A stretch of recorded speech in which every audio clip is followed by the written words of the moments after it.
Bonjour, bonjour, shalom, shalom. C'est un plaisir de vous avoir Un aujourd'hui. grand plaisir. Bonjour mon épouse. Bonjour mon mari.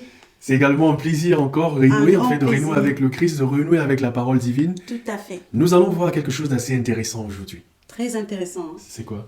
La repentance selon la Bible. Mais qu'est-ce que c'est, la repentance? Mais on pense que la repentance ne signifie que c'est détourner du péché. Ok. Mais il y a bien plus dans ça. Quoi donc? Lisons la Bible. Allons-y, mais lisons la Bible. Lis- Dans le livre de Luc, du chapitre 3, du verset 8 au verset 14, le Seigneur nous dit quelque chose d'assez intéressant. Amen. Allez-y, ouvrez vos Bibles et lisons ensemble. Amen. Lisons la parole de Dieu. Il est écrit: produisez donc des fruits dignes de la repentance, et ne vous mettez pas à dire en vous-même: nous avons Abraham pour père.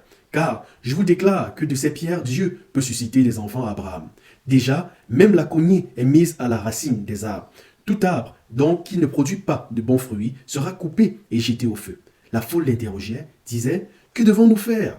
Il leur répondit: que celui qui a 2 tuniques partage avec celui qui n'en a point, et que celui qui a de quoi manger agisse de même. Il vint aussi des publicains pour être baptisés, et ils lui dirent: Maître, que devons-nous faire? Il leur répondit: n'exigez rien au-delà de ce qui vous a été ordonné.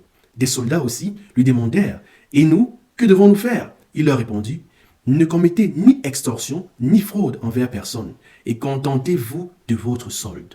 Loué soit Jésus-Christ. À jamais. Waouh, c'était une très, très belle parole venant de Jésus. Amen. Le Seigneur nous exhorte. Le Seigneur nous fait comprendre qu'il y a des principes au-delà de la repentance que nous devons suivre.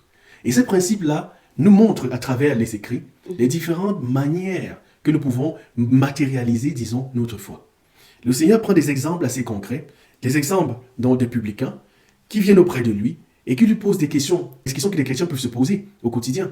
Mais le Seigneur montre et dit clairement: n'exigez rien au-delà de ce qui vous a été ordonné. Ça veut dire dans ces versets, la repentance que le Christ nous dit, cette repentance fait allusion à un changement de comportement.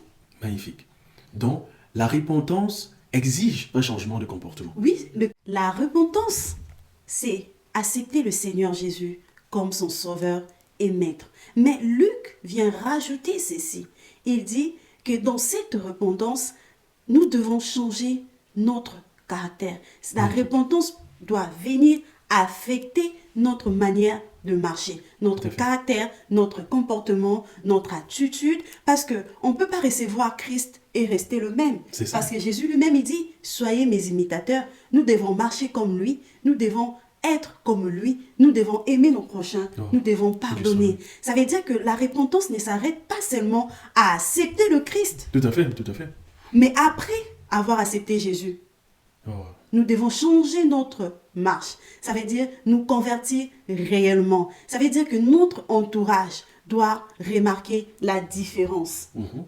par notre manière de parler, par nos agissements. Que Dieu vous bénisse abondamment.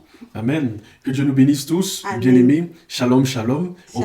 Au plaisir de vous revoir. À très bientôt. On est très ravis. Restons connectés. Et n'oubliez pas la description juste en bas.